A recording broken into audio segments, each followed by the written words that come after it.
বলো। আমি বাড়ি আসছি। বাড়ি আসছি মানে? তোমাকে এত নিষেধ করা সত্ত্বেও তুমি বাড়ি চলে আসছো? বাড়ি এসে কি করবা? গ্রামে কোনো কাজ আছে? বাড়িতে বেশি দিন থাকবো না, কিছুদিন থেকে আবার চলে আসবো। এর বাড়ি গেলে শুধু বাড়ি বাড়ি। লোকের স্বামী 4-5 বছর ধরে বাইরে থাকে, কত টাকা নিয়ে আসছে? আর এর মাত্র 8 মাস যাচ্ছে, এর মধ্যেই বাড়ি আসবে। তোমার যা ইচ্ছা তাই করো। কি রে, তুই যে বাড়ি গেলি, যাসনি? না, ভাবলাম আর কিছুদিন থেকেই যাই। গ্রামে তো কোনো কাজকর্ম নাই। সবই বুঝতে পেরেছি, ছাড় এসব কথা, যা। আর কতক্ষণ বসে থাকবো বলো তো? 1 ঘন্টা হয়ে গেল। শোনো আমার, একটু বোঝার চেষ্টা করো। আমাকে বাড়িতে সব কাজ ছেড়ে তবেই তো আসতে হবে। তুমি আর 10 মিনিট বসো, আমি আসছি। কি গো বৌমা, আজকে আবার কোথায় যাচ্ছো? আমার অ্যাকাউন্টে প্রবলেম হয়েছে, আপনার ছেলে টাকা পাঠাবে, তাই ওইটাই ঠিক করতে যাচ্ছি। ও যাও। কি রে, ওর আবার কি হলো? আর বলিসনি, এইটা পাকাম করে ফেলেছে। দেখে কাজ করতে পারিসনি? তত্ত্বের পেরেছিল, বুঝতে পারিনি। আচ্ছা ঠিক আছে, আজ তুই রেস্ট নে, আমরা দেখছি। কি করছো? কি আর করবো, বসে বসে শুধু তোমার কথাই ভাবছি। শোনো না, কালকে একটু দেখা করতে পারবে?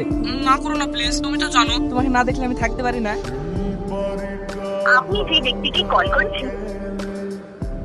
শোনো না, ওই মিঞ্চি ফোন করছে, একটু ধরো। হ্যাঁ হ্যালো, এই এত ব্যস্ত, কার সঙ্গে কথা বলছিলা? মা ফোন করেছিল, তোমার কথাই বলছিল। একটা কথা। আগে শোনো, তোমার শাশুড়ি কি বলছে? কি? তুমি কবে বাড়ি আসবা? মা তাই জিজ্ঞেস করছিল। আমি আবার বললাম ও তো বাড়ি আসতে চাইছে না, আরে 2 বছর থেকে তারপরে বাড়ি আসবে। আমি ঠিক বলিনি বলো? হ্যাঁ। ঠিক আছে, তোমাকে আবার কাল সকালে একটা কাজে যেতে হবে, শুয়ে পড়ো। ওগো, বাড়ির প্রতি মন খারাপ করছিল।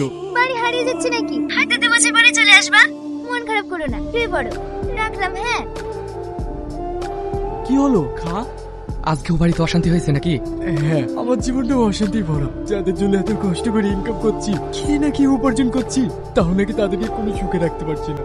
আসলে একটা কথা কি জানিস ভাই, এই ছেলেদের দুঃখ কেউ বোঝে না। কাঁদিস নি, আরে আমরা ছেলেরা তো কাদের মতো, যখন ইনকাম করবো সবারই কাছে ভালো থাকবো, কিন্তু আমাদের দুঃখ কষ্ট বোঝার মতো কেউ নেই।